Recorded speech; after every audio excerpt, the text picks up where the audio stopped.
আসসালামু আলাইকুম ওয়া রাহমাতুল্লাহি ওয়া বারাকাতুহু। নাহমাদুহু ওয়া নুসাল্লিমু আলা রাসূলিহিল কারীম, আম্মা বা'দ।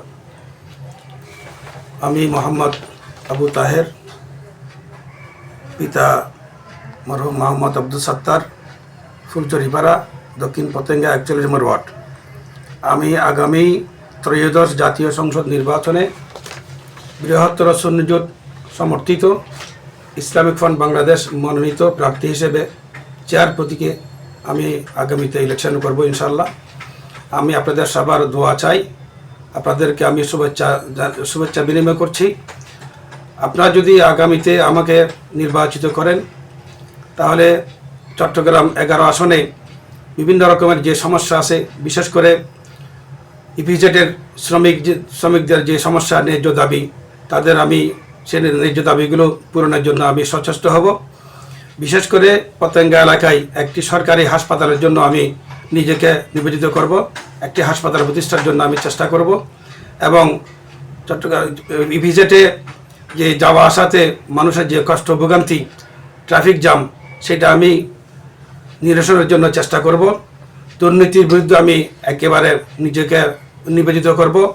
দুর্নীতি আমি আপনাদের সবার দোয়া চাই, ভালোবাসা চাই এবং আউলিয়া ইকরামের পক্ষে, সুন্নিয়তের পক্ষে, আহলে সুন্নাত ওয়াল জামাতের পক্ষে, সাহাবা ইকরামের পক্ষে, আল্লাহ রসুলের পক্ষে আমি আপনাদের সবার সহযোগিতা কামনা করি, সমর্থন চাই। এই বলে আমি আমার বক্তব্য শেষ করছি। আসসালামু আলাইকুম ওয়া রাহমাতুল্লাহি ওয়া বারাকাতুহু।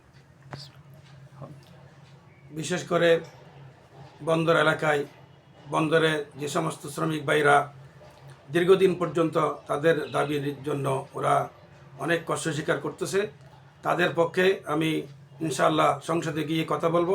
তাদের দাবিগুলো আদায়ের জন্য আমি সচেষ্ট থাকব এবং ইপিজেড এলাকায় যে সমস্ত গার্মেন্টস শ্রমিক ভাইরা আছেন, ভাই বোনেরা আছেন, তাদের পক্ষে আমি ইনশাআল্লাহ সংসদে গিয়ে কথা বলবো।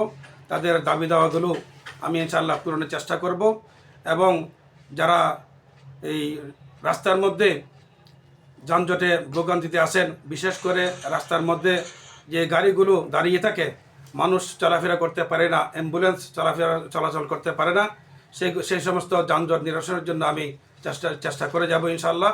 আপনারা যদি আমাকে সহযোগিতা করেন, আমাকে সমর্থন করেন, আমি আপনাদের দোয়ায় ইনশাআল্লাহ আপনাদের দাবিগুলো পূরণের জন্য সচেষ্ট থাকব এবং দুর্নীতির বিরুদ্ধে আমি নিজেকে নিবেদিত করব। এই বলে আমার বক্তব্য শেষ করলাম। আসসালামু আলাইকুম।